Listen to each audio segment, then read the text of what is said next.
আসসালামু আলাইকুম রহমতুল্লাহ বরকাত। বন্ধুরা কেমন আছেন? আশা করি ভালো আছেন। আমি মোহাম্মদ নবী। আজকে আমি আপনাদের জন্য কিছু ছোট টিউটোরিয়াল নিয়ে আসলাম। টিউটোরিয়াল হলো আপনারা যারা ল্যাপটপ বা কম্পিউটার ইউজ করেন, আমার ল্যাপটপ বা কম্পিউটারে ফোল্ডার হাইড বা আনহাইড করতে পারে না, তাহলে তারা আজকে এই টিউটোরিয়ালের মাধ্যমে শিখতে পারবেন যে ল্যাপটপের যে কোনো ফোল্ডার হাইড করে রাখতে হয় এবং আনহাইড করতে হয়। আমাদের অনেক সময় যে কোনো প্রয়োজনীয় ফাইল হাইড করে রাখতে হয় এবং আবার যখন দরকার হয় সেটাকে আনহাইড করতে হয়। এখন আমি আপনাদেরকে শেখাবো কীভাবে ল্যাপটপ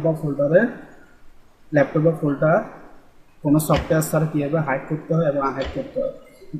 আমি পরবর্তী ধাপ যাওয়ার আগে আপনাদের কাছে আমার একটু অনুরোধ করবো, যারা আমার চ্যানেল নতুন দেখেন আমার চ্যানেলটি সাবস্ক্রাইব করুন এবং বেল আইকনে প্রেস করুন। সাবস্ক্রাইব করলে সুবিধা হলো আমি নতুন ভিডিও দেওয়া মাত্র আপনার নোটিফিকেশন বেলে পেয়ে যাবেন এবং লাইক কমেন্ট শেয়ার করে আপনারা সবসময় আমার পাশে থাকবেন।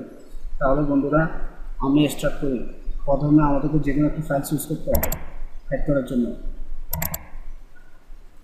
আমি কোন ফাইলটি কোন ফোল্ডারটি হাইড করবে আমি দেখব। আমাদেরকে এই ফোল্ডারটি হাইড করতে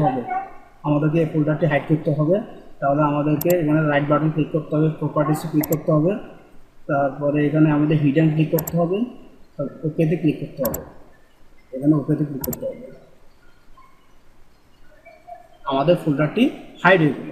এখন আমরা কীভাবে আবার ফোল্ডারটি আনহাইড করতে পারি, তাহলে এই জন্য আমাদেরকে অর্গানাইজ আছে, এখানে এখানে তীর চিহ্ন আছে, এখানে ক্লিক করতে হবে। এখান থেকে ফোল্ডার অ্যান্ড সার্চ অপশনসে ক্লিক করতে হবে, তারপরে এখানে ভিউতে ক্লিক করতে হবে, তারপরে এখানে show hidden files and drives এখানে ক্লিক করতে হবে, ওকেতে ক্লিক করতে হবে। দেখুন আমাদের ফোল্ডারটি আবার ঝাপসা দেখা যাচ্ছে, এটি এখনও পুরোপুরি স্পষ্ট আসেনি।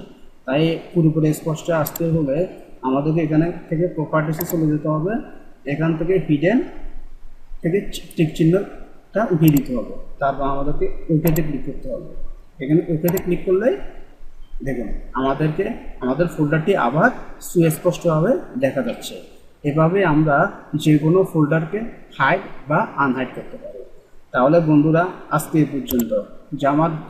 আমি আপনার কাছে আমার আবার অনুরোধ, যারা আমার চ্যানেলে নতুন দেখবেন এবং চ্যানেলটি সাবস্ক্রাইব করুন এবং বেল আইকন প্রেস করুন। সাবস্ক্রাইব করলে সুবিধা হলো আমি নতুন ভিডিও দেওয়া মাত্র আপনার নোটিফিকেশন পেলে পেয়ে যাবেন এবং লাইক কমেন্ট শেয়ার করে আপনারা সবসময় আমাকে অনুপ্রাণিত করবেন। তাহলে আজকে